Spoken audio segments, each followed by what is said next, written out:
평생을 바쳐 일군 소중한 자산을 믿고 맡겼던 딸에게 건넸을 때 그 딸이 어떤 모습으로 변할지 상상해 보신 적 있으신가요?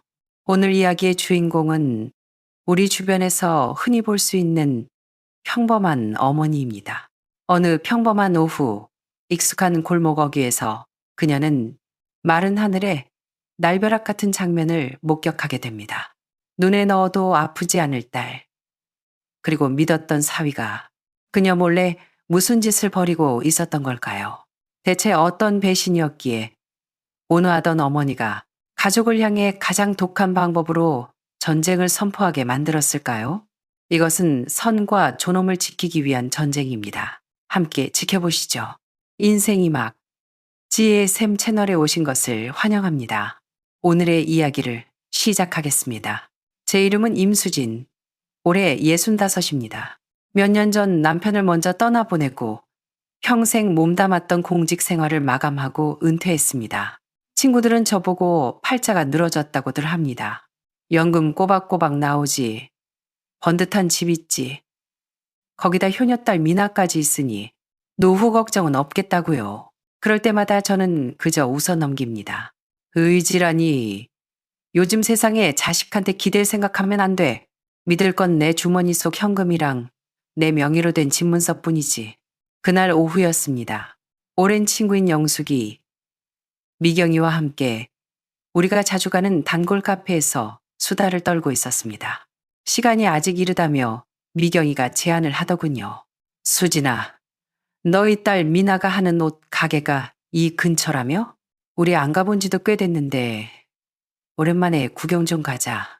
가서 매출도 좀 올려주고 말이야. 영숙이도 옆에서 맞장구를 쳤습니다. 맞아.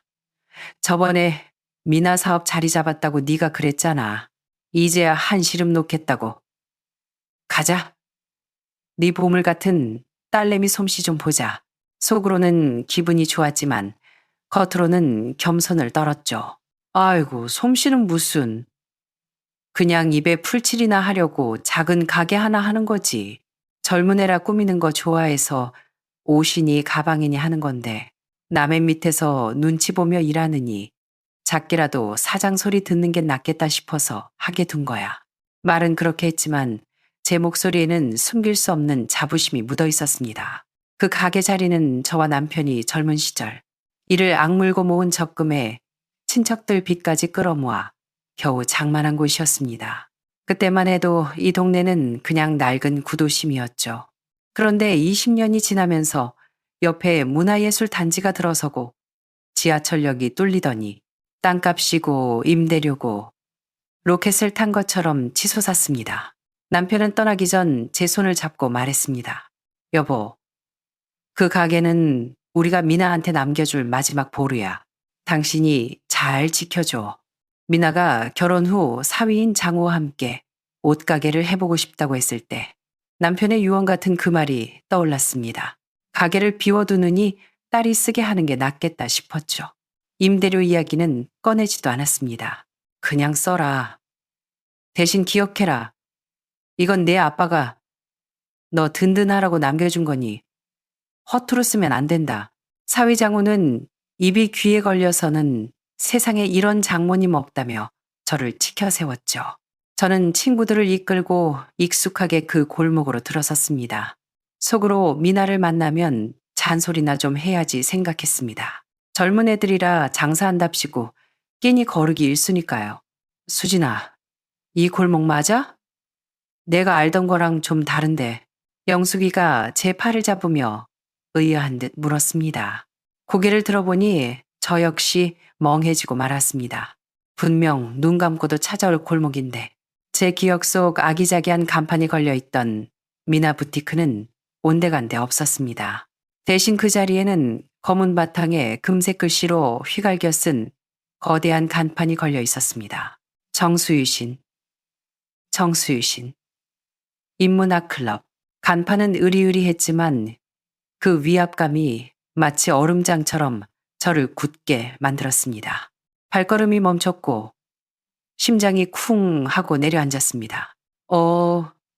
수진아, 우리가 길을 잘못 들었나? 미경이도 이상한 낌새를 눈치챘습니다. 저는 대답도 못한 채 그 간판과 아니 훤히 들여다보이게 닦아놓은 통유리 문만 뚫어져라 쳐다봤습니다. 옷걸이나 마네킹은 없고 사람 키보다 큰 난초 화분 2개가 입구를 지키고 있었죠.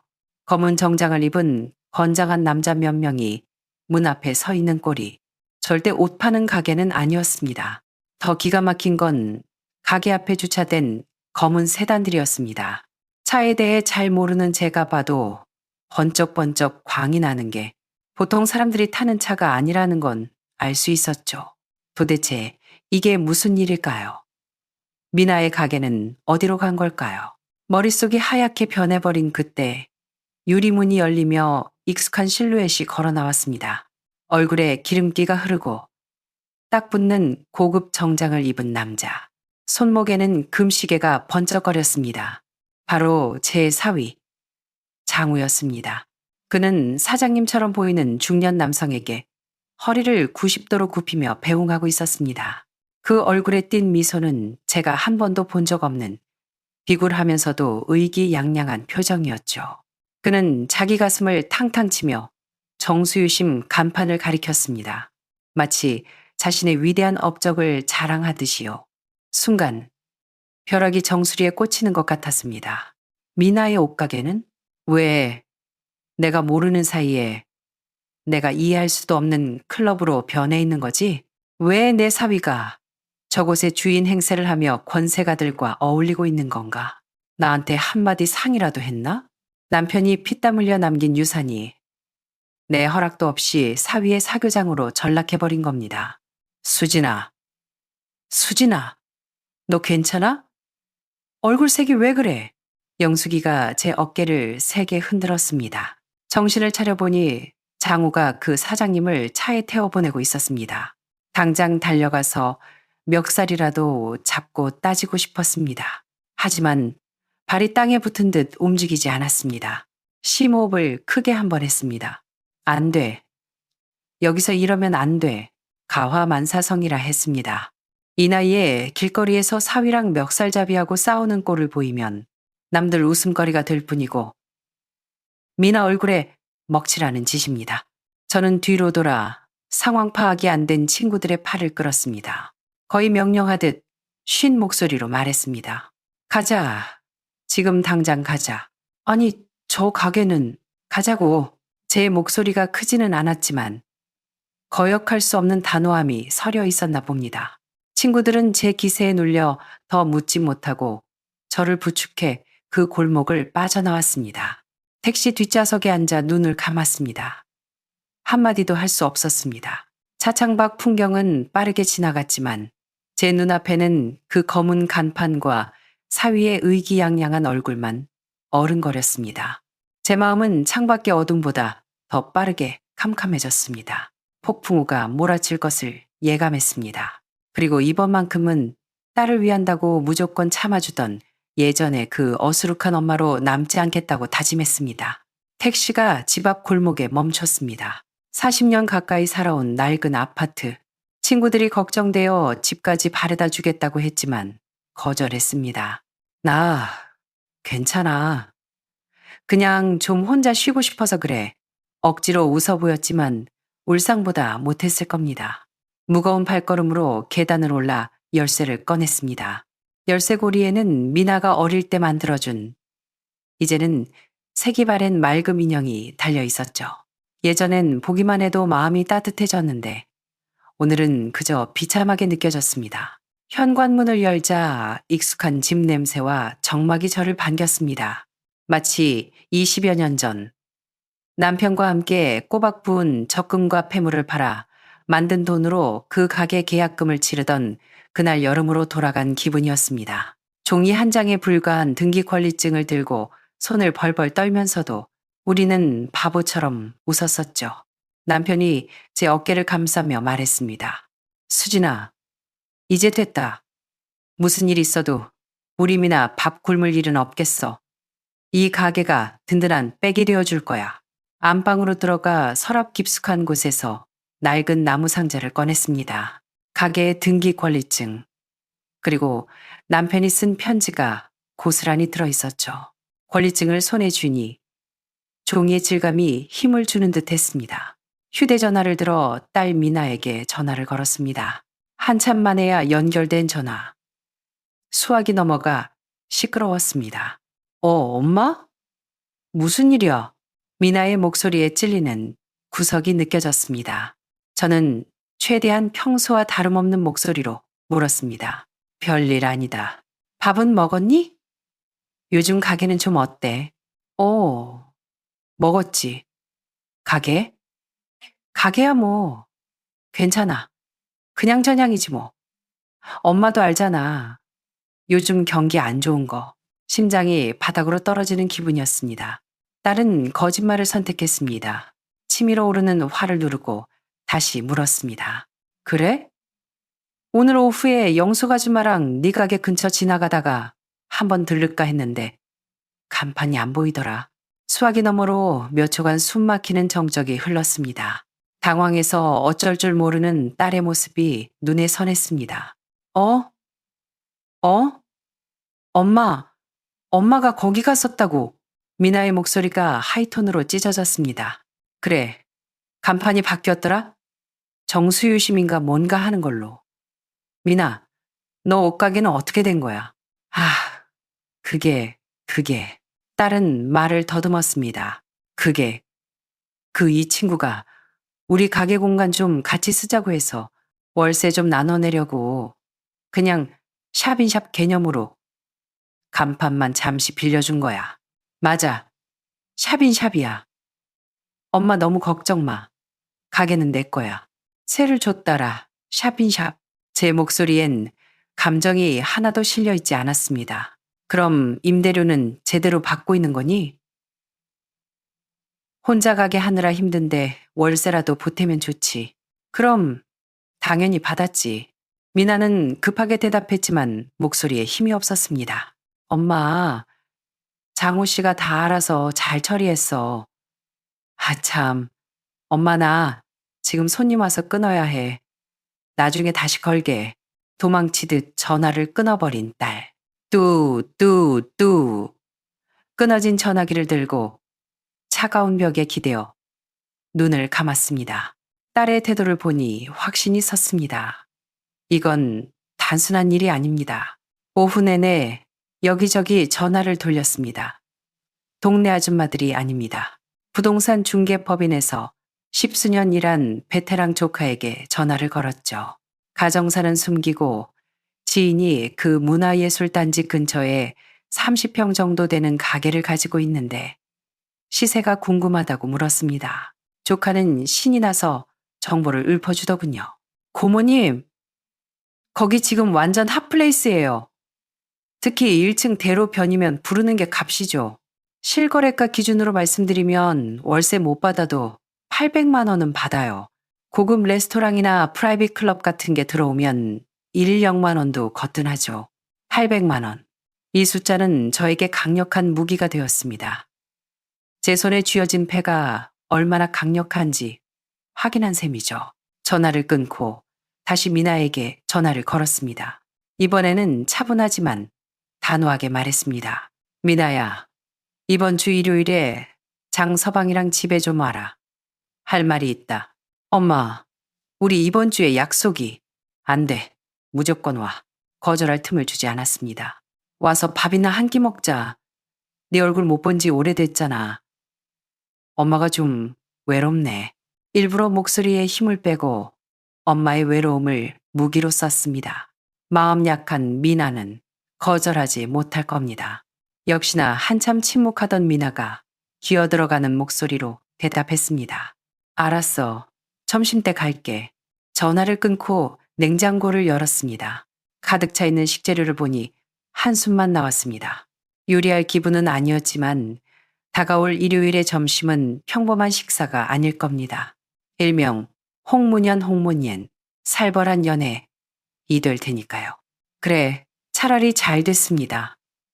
얼굴 보고 단판을 지을 때가 되었습니다. 저는 이제 딸을 걱정하는 엄마가 아니라 내 재산을 지키려는 건물주의 자격으로 그들과 협상 테이블에 앉을 것입니다. 일요일 아침, 평소처럼 부산 떨지 않았습니다. 간단하게 닭백숙 하나 끓이고 반찬 2개, 생선 1마리 구운 게 다였습니다. 음식이 중요한 날이 아니니까요. 정오가 다 되어 초인종이 울렸습니다. 심호흡을 하고 문을 열었습니다. 쭈뼛거리는 미나와 달리 장호는 평소처럼 능글맞은 웃음을 띠고 있었습니다. 장모님, 저희 왔습니다. 와, 맛있는 냄새. 사위사랑은 장모라더니 또 뭘 이렇게 준비하셨어요. 신발을 벗고 들어오려는 폼이 마치 자기가 이 집 주인 같습니다. 저는 예전처럼 반겨주지 않고 묵묵히 문을 닫았습니다. 장호는 분위기가 심상치 않음을 느꼈는지 잠시 멈칫했지만 금세 태연한 척 했습니다. 미나가 그러는데 장모님이 많이 적적해 하신다고 제가 바로 모시고 왔죠. 자기가 효자라도 되는 양 떠들어댔습니다. 식탁에 앉았지만 분위기는 무거웠습니다. 미나는 밥알을 새는 듯 깨작거렸고 저도 말없이 국물만 떠먹었습니다. 장호 혼자만 신이 나서 떠들었습니다. 생선살을 발라 제 밥그릇에 얹어주며 말하더군요. 장모님 솜씨는 역시 최고예요. 밖에서 돈 주고도 못 사먹는 맛이라니까요. 참, 지난주에 미나한테 전화해서 가게 근처 오셨다고 하셨다면서요? 진작 말씀하시지. 제가 마중 나갔을 텐데. 숟가락을 내려놓고 고개를 들어 그를 똑바로 쳐다봤습니다. 그래, 갔었네. 아이고, 보셨죠? 가게 아주 으리으리하게 바꿨습니다. 이게 다 미나를 위해서예요. 옷가게 그거 해봤자 얼마나 벌겠습니까? 제 VIP 인맥들 모아서 사업한 것만 성사시키면 옷가게 1년 매출이 한 번에 나옵니다. 장모님이랑 미나 호강시켜드리려고 제가 머리 좀 썼죠. 말은 청산유수입니다. 제가 그날 그 비굴한 모습을 직접 보지 않았다면 저 말에 또 속아 넘어갔을지도 모릅니다.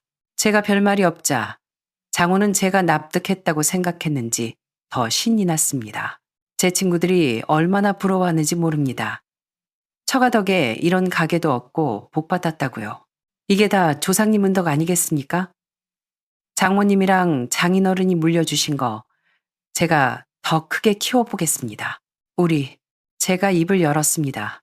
작은 목소리였지만 장우의 헛된 허세를 찌르는 바늘과 같았습니다. 장서방, 그 가게 등기 권리증에 누구 이름이 적혀 있지? 미나가 고개를 번쩍 들고 공포에 질린 눈으로 저를 봤습니다. 장우의 표정이 일그러졌지만 억지로 웃음을 유지했습니다. 에이, 장모님도 참, 당연히 장모님 성함이죠. 하지만 미나는 외동딸이고 장모님 재산이 결국 다 미나가 될 텐데 저희가 미리 좀 굴려서 가치를 키우는 거 그게 효도 아니겠습니까? 미리 좀 굴린다. 제가 코웃음을 쳤습니다. 장서방, 내 60 평생 살면서 무단점거를 그렇게 고급스럽게 말하는 사람은 자네가 처음이네. 엄마, 말이 너무 심하잖아. 참다 못한 미나가 울먹이며 소리쳤습니다. 무단점거라니, 우린 가족이잖아. 그 이도 다 우리 잘 살아보자고. 저는 시선을 딸에게 돌렸습니다. 가슴이 미어지는 것 같았습니다. 가족? 그래, 가족. 저는 딸의 눈을 똑바로 보며 말했습니다. 가족이면 집주인인 나한테 말 한마디 없이 돌아가신 내 아빠 피땀인 가게를 정체불명의 술집으로 바꿔도 되는 거니? 가족이면 엄마가 걱정돼서 전화했을 때 샤빈샤빈이 뭐니 하면서 뻔한 거짓말로 속여도 되는 거야? 내가 너를 그렇게 가르쳤니? 제 말 한마디 한마디가 따귀가 되어 미나를 때리는 듯 했습니다. 미나의 얼굴이 벌개졌고 반박할 말을 찾지 못해 입술만 떨었습니다. 상황이 불리해지자 장우가 나섰습니다. 아니 장모님, 화 푸세요. 제가 미리 말씀 못 드린 건 잘못했습니다. 하지만 서프라이즈로 성과 보여드리고 싶어서 서프라이즈. 저는 말을 끊고 가방에서 미리 준비한 서류 봉투를 꺼내 식탁 위에 올렸습니다. 조카에게 부탁해 작성한 정시, 상가 임대차 계약서였습니다. 난 서프라이즈 필요 없다. 내가 필요한 건 원칙. 이야, 계약서를 장우 앞으로 밀었습니다. 가게로 사업을 하겠다고 했지? 그럼 사업의 룰을 따라야지. 저는 창백해진 딸과 사위를 보며 준비했던 폭탄을 터뜨렸습니다. 시세 알아봤다. 그 위치, 그 평수면 월세 800만 원은 받아야 해. 가족이니까 보증금은 빼고 월세만 받으마. 이게 계약서다. 읽어보고 문제 없으면 다음 주에 공증받자. 800만 원. 장우의 눈이 튀어나올 듯 커졌습니다. 목소리가 뒤집혔습니다. 의자에서 벌떡 일어나며 소리쳤습니다. 장모님, 지금 농담하시는 거죠? 저는 차분하게 찻잔을 들어 한 모금 마신 뒤 그를 올려다봤습니다. 내 얼굴이 지금 농담하는 것 같나? 거실엔 정적만이 흘렀습니다. 장우의 거친 숨소리와 미나의 훌쩍임만이 들렸죠. 저는 차를 마시는 척했지만 속으로는 전쟁이 시작되었음을 직감했습니다. 800만 원? 날강도도 아니고. 장우는 본색을 드러냈습니다. 아까의 가식적인 효자 연기는 사라졌습니다. 계약서를 훑어보지도 않고 바닥에 내팽개쳤습니다. 장모님 노망 나셨어요? 사위한테 돈을 받아요? 동네 사람들이 알면 손가락질합니다. 딸내 부부 등쳐먹는다고. 그는 제가 가장 신경 쓰는 체면을 건드렸습니다. 찻잔을 내려놓고 오히려 더 차갑게 말했습니다. 손가락질? 장서방, 내 허락도 없이 가게 뜯어고치고 거짓말로 날 속인 건 손가락질 안 받을 일이고 친형제간에도 돈 계산은 확실히 하라 했어. 내 가게로 돈을 벌겠다며. 그럼 정당한 대가를 치러야지. 세상에 공짜 점심이 어디 있나. 이 말문이 막힌 장우는 얼굴이 불그락 푸르락해지더니 미나에게 화살을 돌렸습니다. 야, 너 보고만 있을 거야? 이게 네가 말한 세상에서 제일 착한 엄마냐? 돈 때문에 딸도 안 보이는 거야.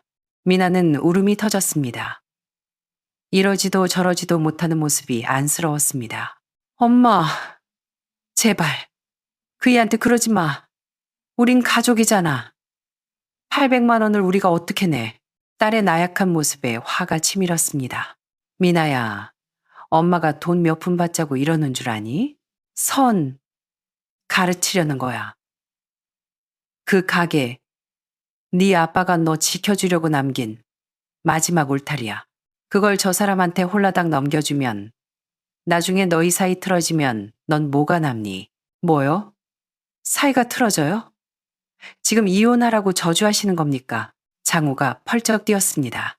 좋습니다. 본색 드러내셨네. 우리 잘 되는 꼴 못 보겠다는 거죠? 전 절대 못 나갑니다. 인테리어 비용만 수천만 원을 썼어요. 미나는 내 아내고 아내 것은 곧 내 것입니다. 억울하면 법대로 하세요. 장우 씨, 엄마한테 말버릇이 그게 뭐야? 미나도 놀라서 소리쳤지만 장우는 미나를 거칠게 밀쳤습니다.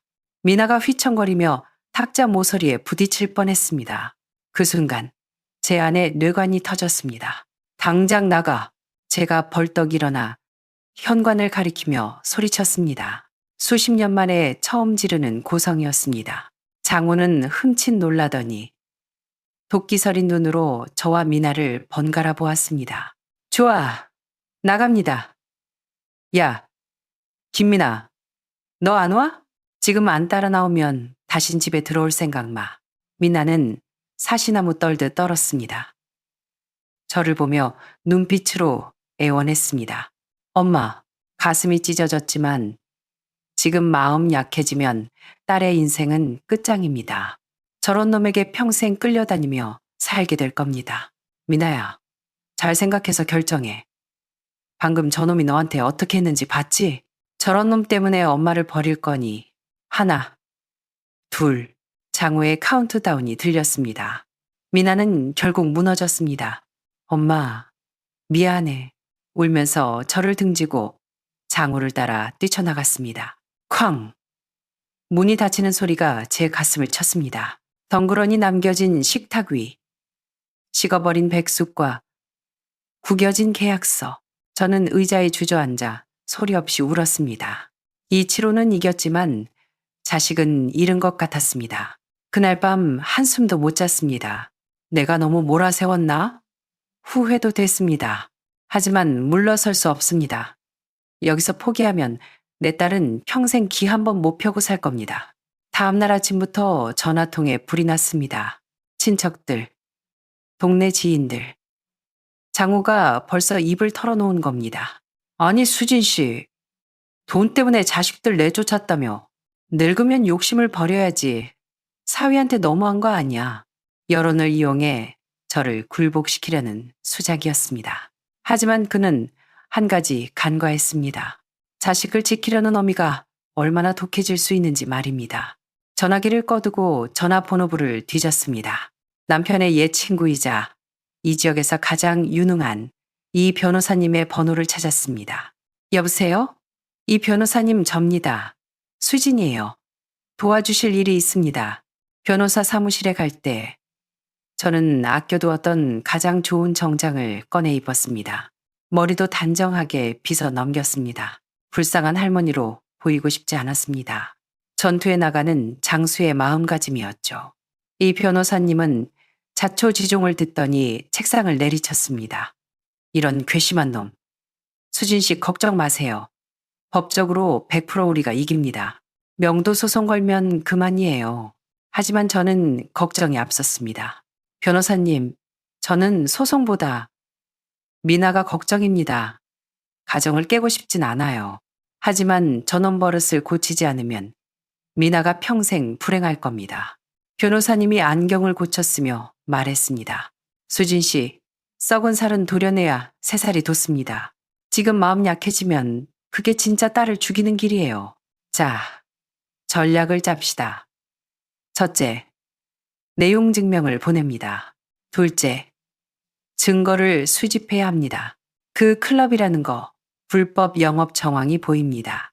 사업자 등록은 제대로 됐는지, 소방 점검은 받았는지, 불법 개조는 없는지, 사업자 등록은 불법 개조는 없는지, 하나라도 걸리면 단순히 가게 비우는 걸로 안 끝납니다.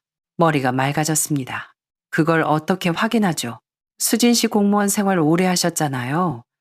옛 인맥들 활용해 보세요. 그리고 내부 사정을 잘 아는 스파이가 있으면 좋은데 사무실을 나서며 머리를 굴렸습니다. 스파이, 가장 가까운 곳에 적의 허점이 있는 법이죠. 저는 며칠간 첩보 작전을 펼쳤습니다. 구청 위생과 건축과에 근무하는 옛 동료들의 자녀들을 불러 밥을 샀습니다. 자연스럽게 그 골목 이야기를 꺼냈죠. 거기 정수요심이라고 새로 생긴 데 알지? 너무 고급스러워서 뭐 하는 데인가 궁금하더라. 그러자 구청에서 일하는 후배 아들이 말했습니다. 아, 거기요? 저희 과에서도 예의주시하고 있어요.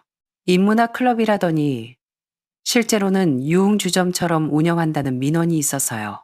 거기 일반 음식점으로 신고돼 있어서 유흥접객원 두거나 춤추면 불법이거든요. 빙고. 첫 번째 대어를 낚았습니다. 다음은 내부 증거입니다. 저는 사위의 고향, 시골에 계신 사돈어른께 전화를 걸었습니다. 사돈은 순박하지만 아들 자랑이라면 껌뻑 죽는 분이죠. 아이고, 사돈어른, 오랜만입니다. 몸은 건강하시죠? 다름이 아니라 우리 장 서방이 사업 대박 났다면서요? 가게를 아주 궁궐처럼 꾸몄다던데. 사돈 목소리가 한 옥타브 올라갔습니다. 그렇다니까요. 우리 아들이 아주 크게 성공했어요. 거기 들어가려면 차 한 잔에 몇만 원씩 내야 한대요. 높은 분들만 온다나? 며칠 전에 내부 사진이랑 동영상도 보내줬는데 아주 의리의리합디다. 저는 부러운 척 연기했습니다. 어머, 정말요? 저는 아직 구경도 못 해봤는데 사돈어른, 저도 구경 좀 시켜주세요. 자랑 좀 하게 그 사진 좀 보내주실 수 있어요? 우리 사위기 좀 살려줄게요. 아이고, 그러면요. 지금 바로 카톡으로 보내드릴게요. 5분도 안 돼요. 사진들이 전송되었습니다. 사진 속 가게는 제가 알던 곳이 아니었습니다. 비싼 고가구에 벽에는 양주와 고급 술들이 진열되어 있었고 결정적으로 기본 테이블 세팅비 30만 원이라고 적힌 메뉴판이 찍혀 있었습니다. 심지어 장우가 친구들과 룸에서 양주를 까놓고 포커판을 벌이는 사진까지 있었습니다. 인문학? 이건 불법 도박 하우스나 다름없었습니다. 증거는 차고 넘쳤습니다. 이 변호사님에게 모든 자료를 넘겼고 며칠 뒤 내용 증명이 장우에게 도착했습니다. 장우는 바로 전화해서 길길이 날뛰었습니다. 장모님, 진짜 고소하실 거예요? 미나, 이혼녀 만들고 싶으세요? 당신이 그러고도 엄마야. 마지막 발악으로 딸의 이혼을 무기로 협박하더군요. 저는 차갑게 대꾸했습니다. 장서방, 이혼이 미나에게 불행일지, 해방일지는 두고 보자고. 저는 법정이 아닌 가족 법정을 열기로 했습니다. 친정오빠 전직 교장 선생님과 시골의 사돈 내외를 집으로 초대했습니다. 그리고 장우와 미나도 불렀죠. 거실에 모인 사람들. 사돈 내외는 아들 편을 들며 저를 나무랐습니다. 사돈, 아무리 그래도 그렇지. 자식한테 새빵살이 서름을 줍니까? 사람이 그러면 안 되죠. 장우는 세상 억울한 표정으로 피해자 코스프레를 했습니다. 저는 말없이 자리에서 일어나 봉투 하나를 꺼냈습니다. 다들 제 말씀 좀 들어보십시오. 제가 매정한 장모인지 아니면 이놈이 사기꾼인지 직접 보고 판단하세요. 탁자 위에 증거들을 하나씩 깔았습니다. 첫째, 등기 권리증. 제 이름이 박힌 명백한 내 재산. 둘째, 남편의 유언장이 담긴 편지. 친정오빠가 떨리는 목소리로 읽어 내려갔습니다. 이 가게는 내 아내 수진의 노후를 위한 것이며 소유권은 영원히 수진에게 있다. 미나는 고개를 들지 못하고 어깨를 들썩였습니다. 셋째, 구청에서 확인한 불법 영업사실 확인서. 장서방, 자네 사업자 등록증이랑 소방 필증 어디 있나? 무허가로 불법 개조해서 영업하다 불이라도 나면 그 책임은 건물주인 내가 다 뒤집었어. 내 재산, 내 목숨 담보로 네가 불법 도박장 차린 거야.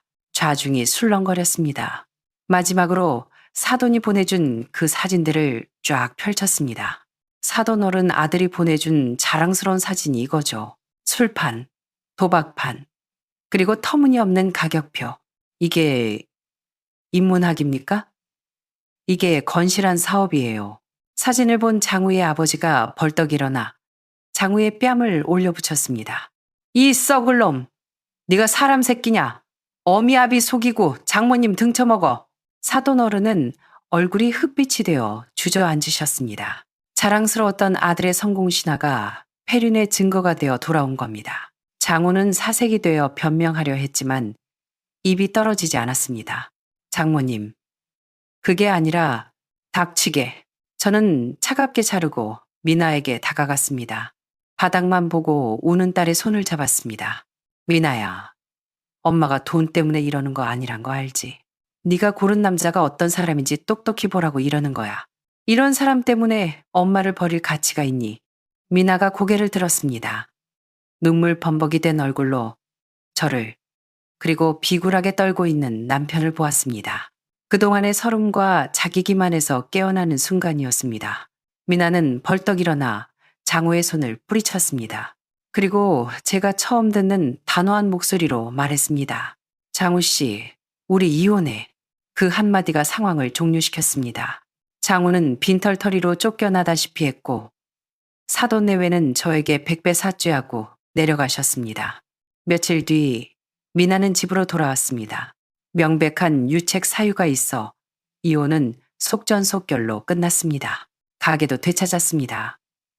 흉물스러웠던 간판을 내리고 다시 원래대로 돌려놓는 공사가 한창입니다.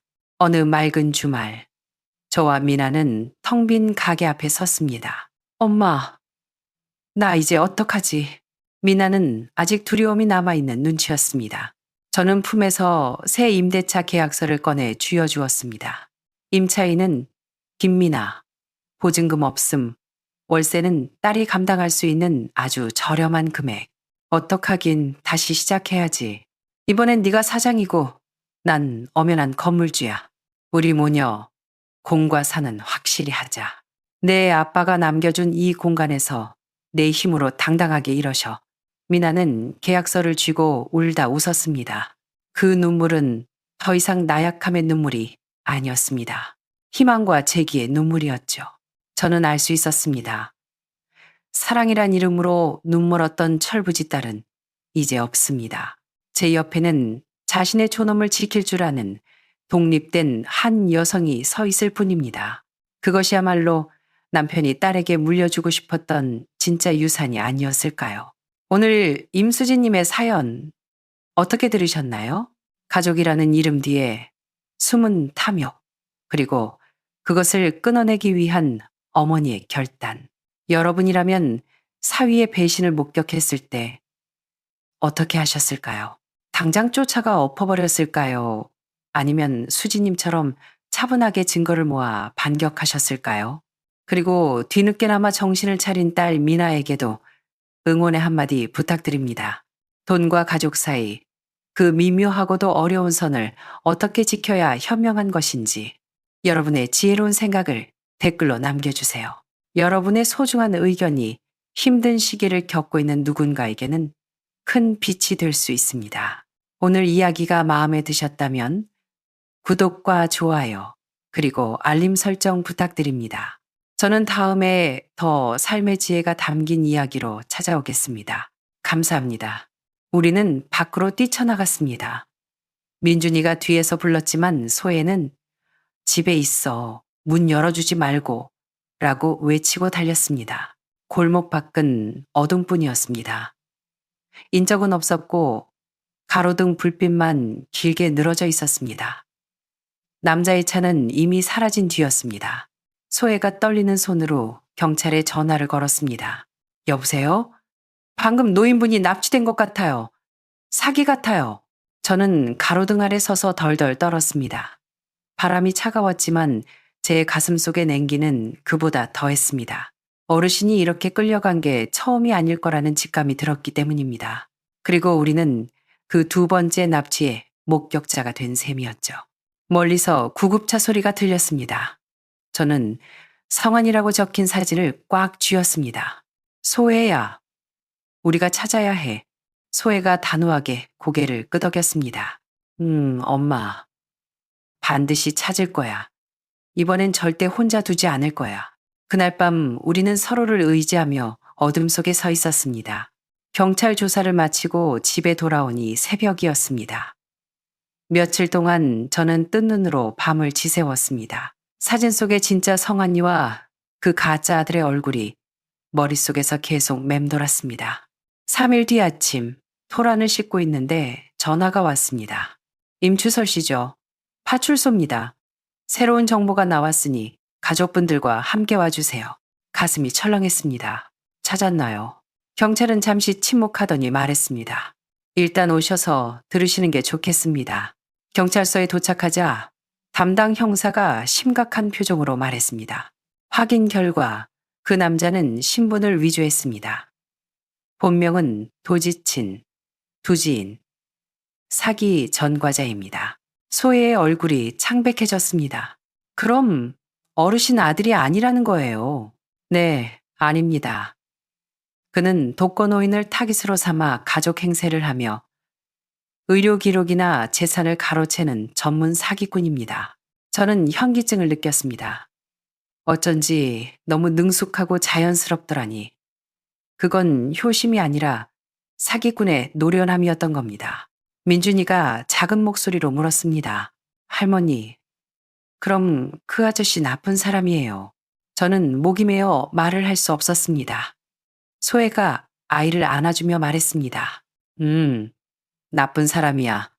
하지만 우리가 할아버지를 다시 찾아올 거야. 경찰은 추적 중이라며 시간을 달라고 했습니다. 5일 후 다시 연락이 왔습니다. 용의자 도지친을 검거했습니다. 경찰서 회의실에서 사회복지사 진 선생님이 우리에게 진실을 말해주었습니다.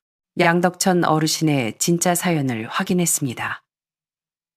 아들 양성환 씨는 1년 전 교통사고로 며칠 상간에 아내와 아이까지 모두 세상을 떠났습니다. 숨이 떨 것 같았습니다. 어르신이 왜 자꾸 속이지 마, 성환이가 올 거야 라고 했는지 이제야 알 것 같았습니다.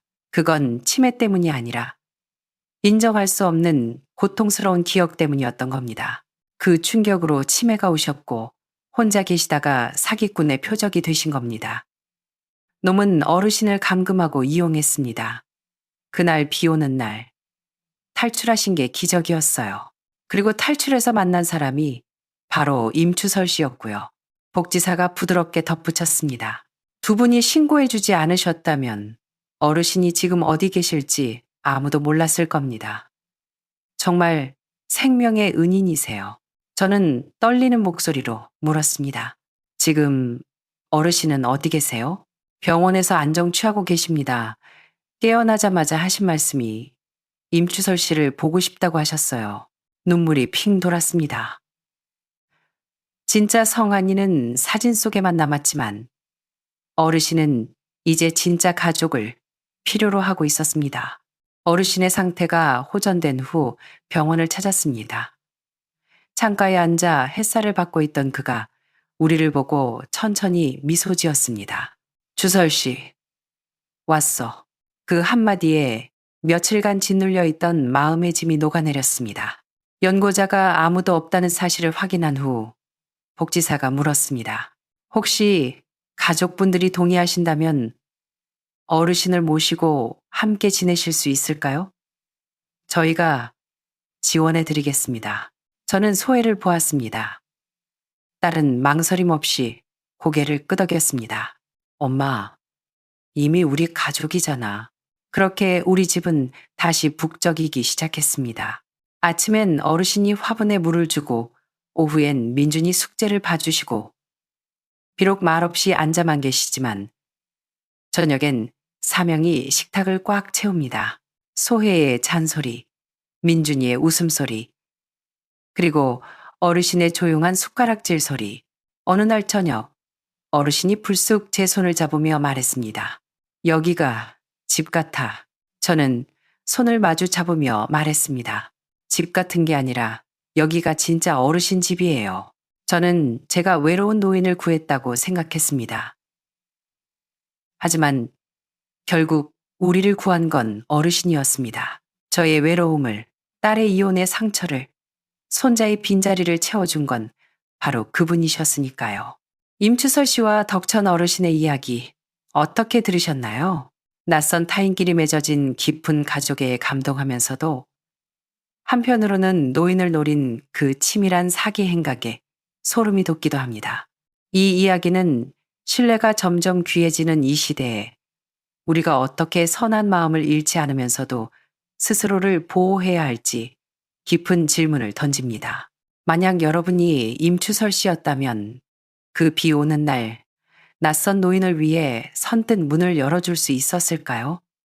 아니면 딸 소혜처럼 현실적인 위험을 먼저 걱정했을까요? 여러분의 생각 혹은 주변에서 겪은 비슷한 경험이 있다면 댓글로 나눠주세요. 여러분의 댓글 하나가 또 다른 누군가에게는 지혜가 되고 위로가 될 수 있습니다. 오늘 이야기가 마음에 와닿으셨다면, 그리고 주변 어르신들에게 이런 사기 수법을 알려드리고 싶다면 좋아요를 눌러주시고 영상을 공유해주세요. 작은 공유가 또 다른 피해를 막을 수 있습니다. 앞으로도 우리 삶의 진솔하고 감동적인 이야기를 계속 듣고 싶으시다면 구독과 알림 설정 부탁드립니다. 시청해주셔서 감사합니다. 여러분의 따뜻한 관심이 저희가 더 좋은 이야기를 만드는 힘이 됩니다. 다음 영상에서 뵙겠습니다. 감사합니다.